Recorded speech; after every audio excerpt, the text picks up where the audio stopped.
In this video, I'm going to show you how you can easily remove anything using Lightroom Classic 2024. Hello photographer, welcome back to my channel. For the ones who doesn't know me, my name is Silvia. I'm a specialist in the magazine style of photography. In this channel, I talk about professional editing techniques to help you make more money with your photos. Now let's get into the video. Sometimes there will be things in your photo that you maybe you wanted to remove because it might be causing some distraction in your photo and you just want to have a better quality of photos, bring more focus to your main object. Lightroom have a tool where it can be really simple and easy to remove something. However, it can be a little bit limited when we are comparing this tool with Photoshop. If you have something that it's somehow small and not as challenging, Lightroom will be a great program that you can use to remove that distraction though. If you have something that's a little bit more challenging, I really suggest you to go to Photoshop and try to remove that on Photoshop because it's going to be better, you're gonna have a better result. But let's say here that I did this photograph here for this photographer, and let's say that I wanna remove the cell phone here. I don't want the cell phone to be on the photo. So what do? I'm gonna go to the Develop tab, and right here, I'm gonna go to this healing tool. I'm gonna choose the Content Aware Fill, is the first tool right here.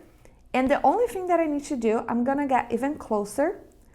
I'm gonna have a little bit of a smaller brush, and I'm just gonna select the phone. That's exactly what I wanted to remove. And this Content Aware Fill is pretty much letting Lightroom to read what you wanted to remove, and Lightroom is gonna select something around that makes sense to be replaced in the selection that you just made. So Lightroom made a selection here and understood that maybe what I want is to have the texture of the table instead of the phone here. And it is a pretty good result, as we can see. However, we have some marks here that it's not very good. One thing that you can do is to press refresh here and see if you have a better result. So I'm gonna press refresh. It's still not as good. So another thing that we can do is just to create another selection on top of the selection that I just created. So what I'm gonna do is to make another selection here.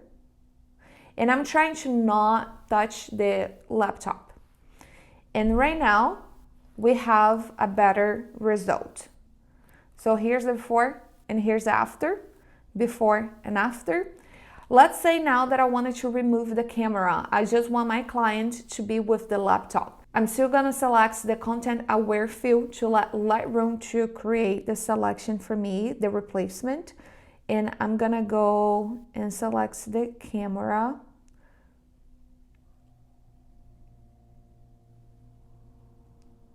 And we can see that it was not really good, right? So this might be a little bit more challenging for Lightroom to do.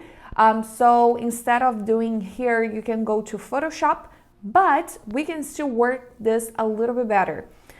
This is not really good here in Lightroom. Let me do refresh. Let's see if it makes better. No, I'm gonna do one more time. And he's reading a part of my client and trying to mix it here. Another thing that we can do is press Command on the keyboard and drag a place telling Lightroom, hey, I want you to replace the camera with something around here on this square. So it didn't get better, it's still not good. So what I'm gonna do is just to create another selection on top of the selection and see if this can be a little bit better. And now it's looking better. However, if I notice here, I have all this kind of weird coloring. So we just wanted to adjust this a little bit better. So I'm gonna click here again. I'm gonna select the healing brush. And this tool here, different from the Content Aware Fill, I'm gonna create the selection, but I'm gonna choose exactly the place, the replacement that I want Lightroom to get the information from. So for example, let's say that I wanna clean this part here. Lightroom already made a selection here, so I'm just gonna bring it back to the table, and now it's a little bit better. I'm gonna create another selection here. And I'm gonna make another selection different from Lightroom. And now I'm gonna make another selection here. I'm gonna drag this to the table and let's see the results. It is looking a little bit better, right? I still have some parts here that's kind of weird. So I'm just gonna select here and bring back to the table. And there we go. So I removed the camera, I removed the phone. It can be a little bit tricky to do that with Lightroom, but there are ways that you can work and make it better. But again, Lightroom is very limited when compared to Photoshop. If I would do that in Photoshop, I would have a better result and way faster result. But here it is, the before and after. So here's the before, here's the after. Click the like button if you like the results. Now you know how you can easily remove distractions from your photo, which will give you a better quality of work. This is important if you wanted to get paid more. If you want to know other ways to improve your skills to make more money with photos, check out my other videos here in the channel. Also, subscribe if you're not subscribed yet. I post new videos every week. For now, this is everything. I hope this video was really helpful for you. Until next time.